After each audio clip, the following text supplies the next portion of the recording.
Hey there, you're listening to BD4, where there's no better way to get your Yankees and Knicks analysis. Yanks every series, Knicks every game, and MMA on occasion.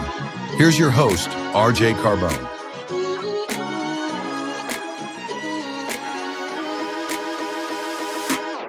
And a high drive into left center field. Stanley's going to watch another one fly.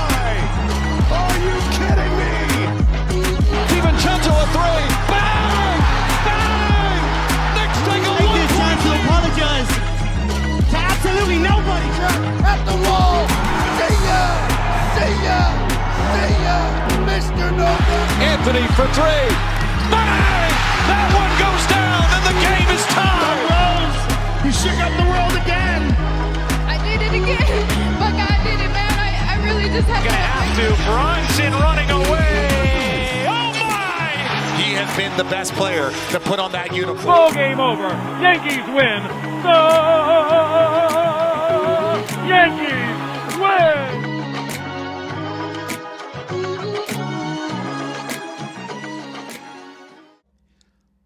All right.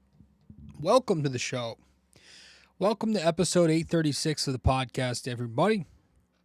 And the Knicks last night took down the Milwaukee Bucks in Milwaukee. Right? Yeah. In Milwaukee.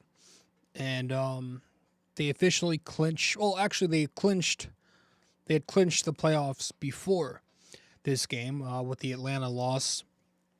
But this was a good win for the Knicks. You know, they got off to a good start behind their defense, and they never really looked back.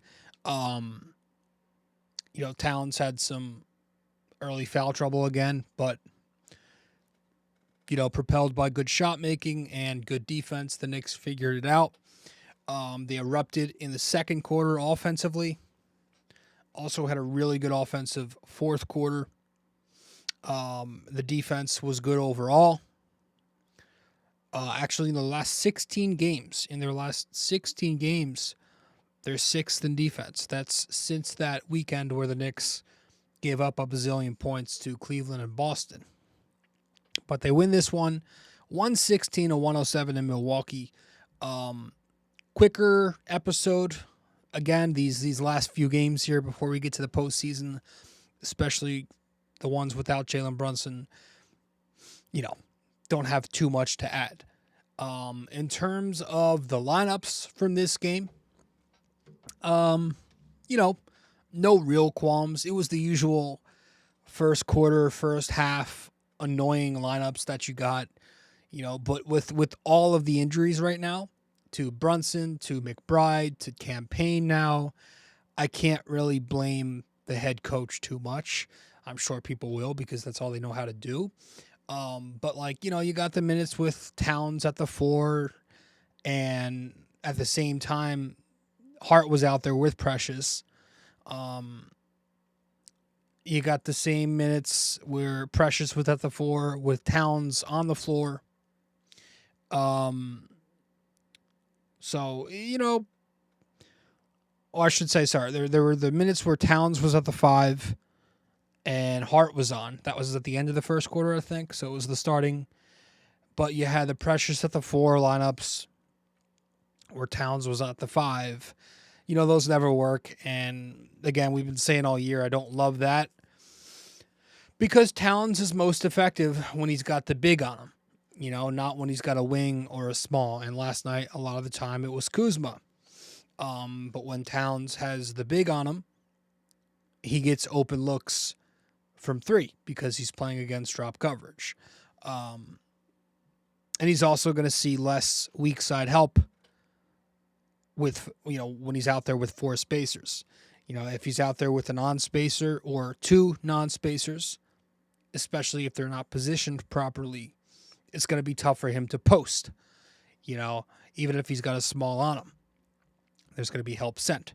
But there was very little Precious overall besides those 6 minutes. I think that was it. I think all he had, all Tibbs did with Precious was playing those 6 minutes in the second quarter, and then he sent him on his way. So that was a positive. And then, of course, the other, lineup decision that made some noise in the pregame was the decision to start Delon Wright over Tyler Kolek once campaign was announced out. Wright gets the start against his former team for defensive reasons, and probably to also keep advantage creation spread out offensively to keep everybody from, to go to McHale, to go to Josh Hart, to go to OG.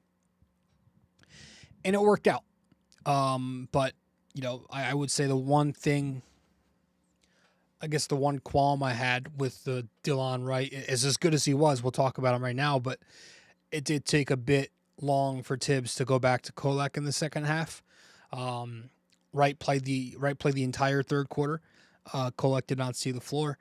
That was kind of the one quarter where the Knicks were letting Milwaukee kind of make a push there. But they figured it out late in the third quarter. Cat made a couple of baskets. Josh Hart woke up. He started doing Hart things. And Delon Wright, though. Delon Wright was more than enough in his first start at point guard for the Knicks. Probably a guy who wouldn't be playing point guard if this team was healthy enough. He's more of a guy who's going to be used as a wing. But I thought he did really good point guard things. First quarter, he was a complete spark plug for them. He scored 12 points. 10 of them came in the first quarter. I thought he made quick decisions, quick trigger from three when he got those corner looks, just playing with confidence, not really overthinking it. He looked like he was ready for the moment. Couple of pick and rolls, deflection, a steal, rebounding the basketball well. I thought he was holding his own on defense and facilitating throughout the game pretty nicely. So Delon Wright, good for him. That's nice. We'll see what happens going forward with Campaign and Deuce McBride. Hopefully one of those two guys are back soon, and obviously Brunson probably getting closer, but we'll see. I do want to hand out the game ball to OG Anunoby. We'll start there. I thought OG Anunoby was and continues to be very good offensively. 31 points, 3 steals, 2. 36 minutes played. He now has 13 game balls on the year. And, of course, defensively, doing a really nice job on Giannis. He always does do a nice job on Giannis. He just knows how to play him well. He knows when to help off. He has the size to keep up with him. He's long enough. He's big enough to absorb contact and, take his bumps. He can contest the point of attack. He can protect the basket. He's just the perfect wing to guard bigs like Giannis. And then, of course, just the offense continues to erupt over the last couple of weeks. I mean, we saw him flash a rip-through move, a Euro step in the second half there. He's had a lot of finishes at the basket lately that have looked really nice. And, of course, continues to knock down the corners. 20 points in the fourth quarter for OG Anunoby. And yeah, he's just been on a scoring binge for a bit now. He's definitely on the best offensive stretch of his career. The last 14 games, he's averaging 23, 5, and 3. And he's doing that on 39% three-point shooting. Here's the key stat, on 8 attempts per game. That's what you want to see. You want to see him take those open looks from the corners, even knocking down a couple up top. But the fact that he's taking it upon himself to be aggressive and not hesitate when he gets those looks outside the three, that's good, right? And in 11 of those 14 games, Brunson has not played, right? And he's still averaging just about 23 during that span. So good to see that. So OG Anunoby gets the game ball from the first unit. Second unit, I want to hand the game ball to Tyler Kolek. I thought he was the best. You could have picked from a couple of guys off the second unit last night, but I was impressed with Tyler Kolek. 5 points, 5 assists, 17 minutes, but doing really smart things, cutting to create space. I thought he played good help defense. I thought, he continues to just get his team involved offensively, knock down another catch and shoot, but he's developing a good chemistry with Bridges. That's become a thing. Just doing a really good job taking the defense out of help to open up driving gaps. Did that in the second quarter. Did that in the fourth quarter. Got plenty of paint touches off of wedge screens for scores. Whether it was Kolek scoring or him assisting, getting into the lane and making a pass. And that's what I kind of want to touch on, because the Knicks were really able to exploit that Milwaukee defense. I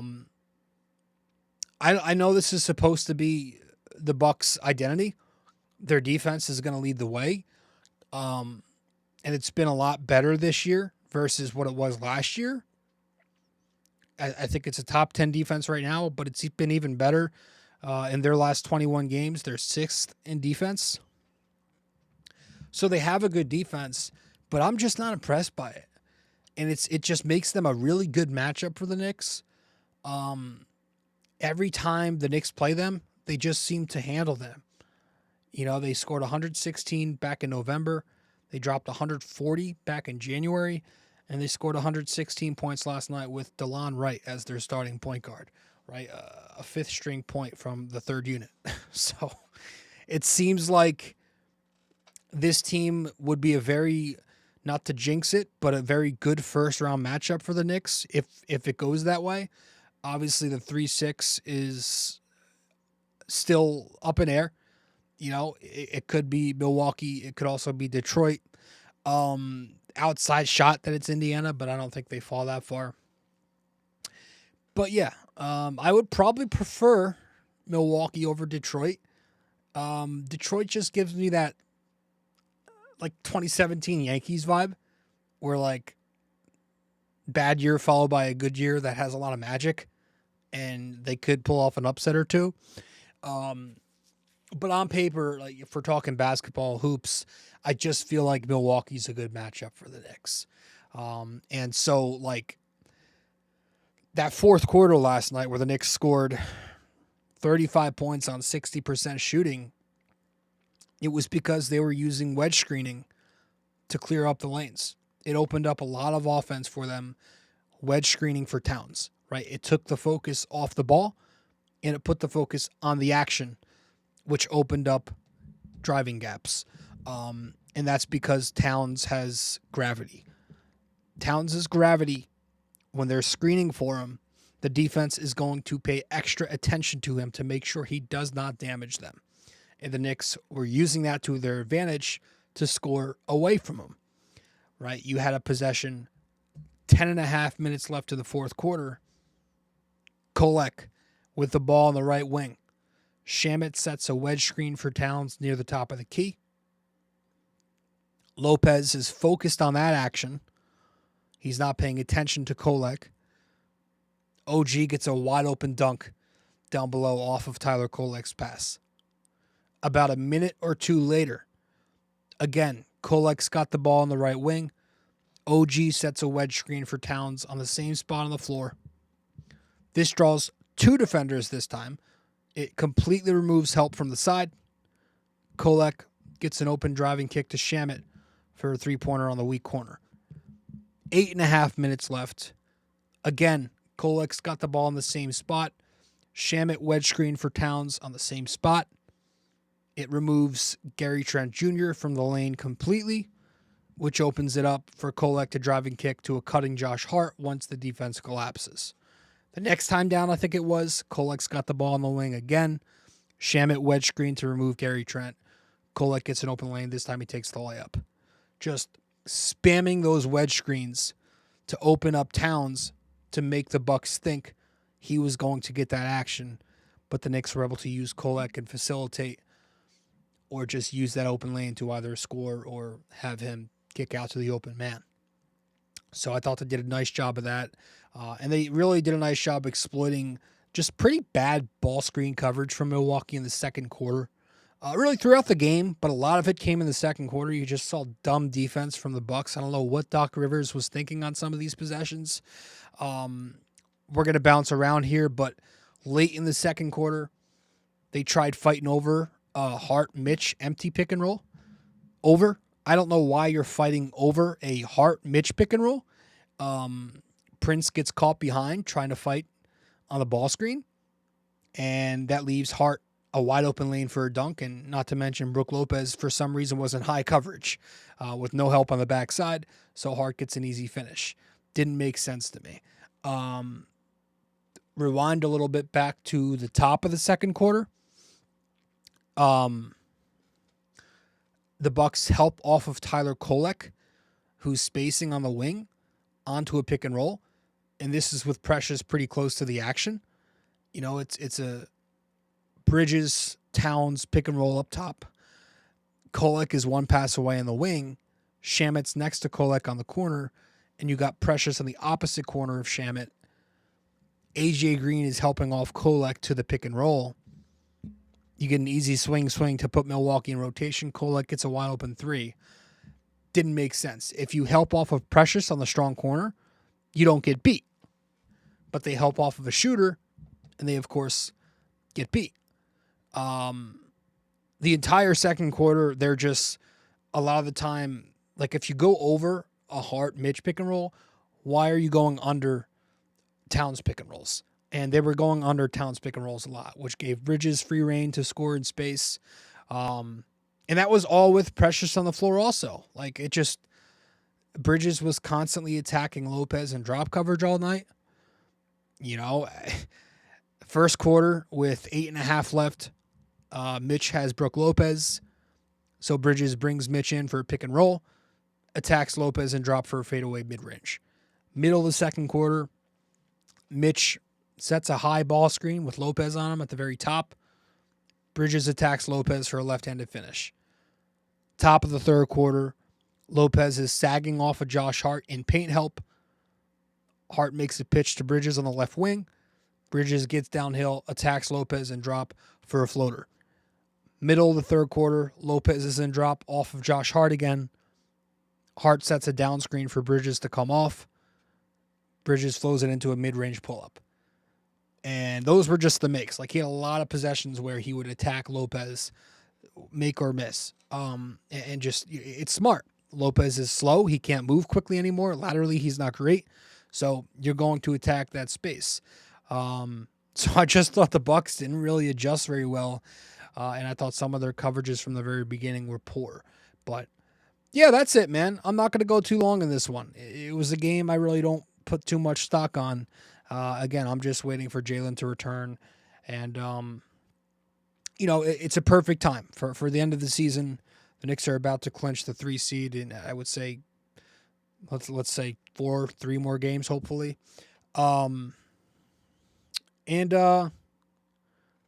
know, with the Yankees coming back in, we have time to do quicker episodes, and then we'll ramp back up once we get to the postseason for the Knicks. But that's it. We're going to head to break, get back, wrap it up with our trivia. That'll be that. Stay with us. Be right back. BD4 is available on social media for those who want to follow. You can find BD4 on Instagram at BD4Pod. You can find us on X at BD4Pod. And you can find us on Facebook by simply searching BD4.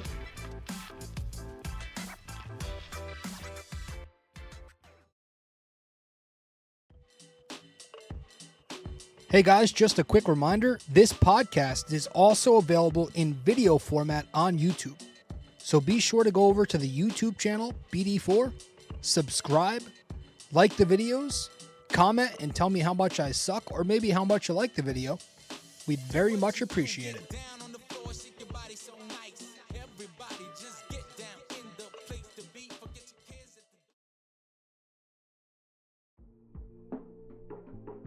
Don't have time to sit down and watch a video? You can listen to BD4 on Apple Podcasts and Spotify. Don't forget to give us a 5-star rating and review on Apple Podcasts. And you can also watch the video format on Spotify too.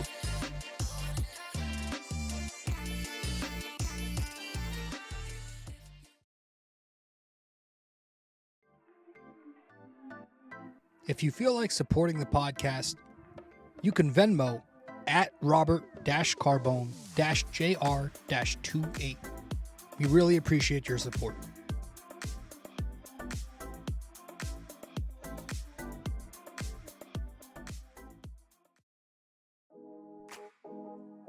Do you enjoy Yankees baseball but are tired of hearing me yap? I have a suggestion for you. Go check out Yankee Crazy Podcast. Greg Gill is a Yankees podcaster on Apple Podcasts and Spotify, and he's now selling merch. Go to yankeecrazy.myshopify.com.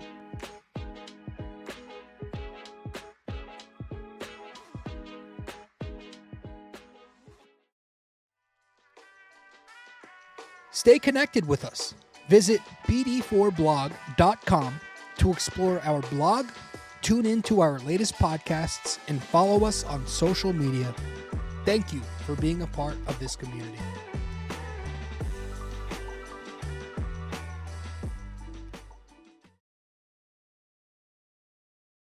All right.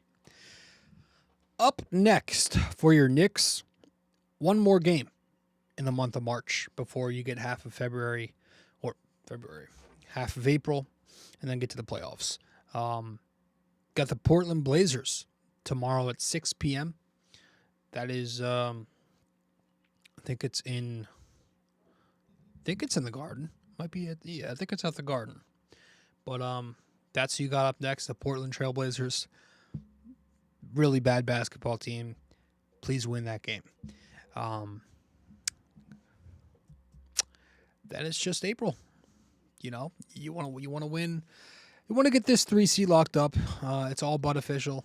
So, win against Portland, maybe a few other wins, 3 more after that, should get you it. So, with that said, let's wrap this thing up with our trivia question, and that'll be that.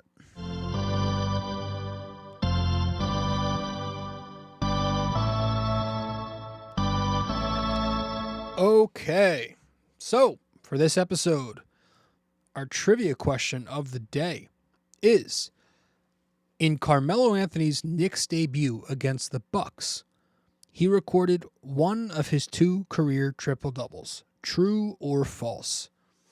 All right, so it's a true or false. In Carmelo Anthony's Knicks debut against the Bucks, he recorded one of his 2 career triple-doubles. Is that true or false? Let me know the answer wherever you can reach me. That's all we have. I appreciate you all for tuning in. Always do. The Knicks win 116-107 in Milwaukee. OG, 31 points. Josh Hart, another near triple-double. Almost got a third one, or a second one in a row. And good contributions all around. Good win. And I'll see you guys very soon. Go Knicks. Well, if you made it this far, that means you listened to or watched the entire episode. Thank you. Just remember to follow, subscribe, download, rate and review, and all that fun stuff to help out the podcast. And I will see you in the next episode of BD4.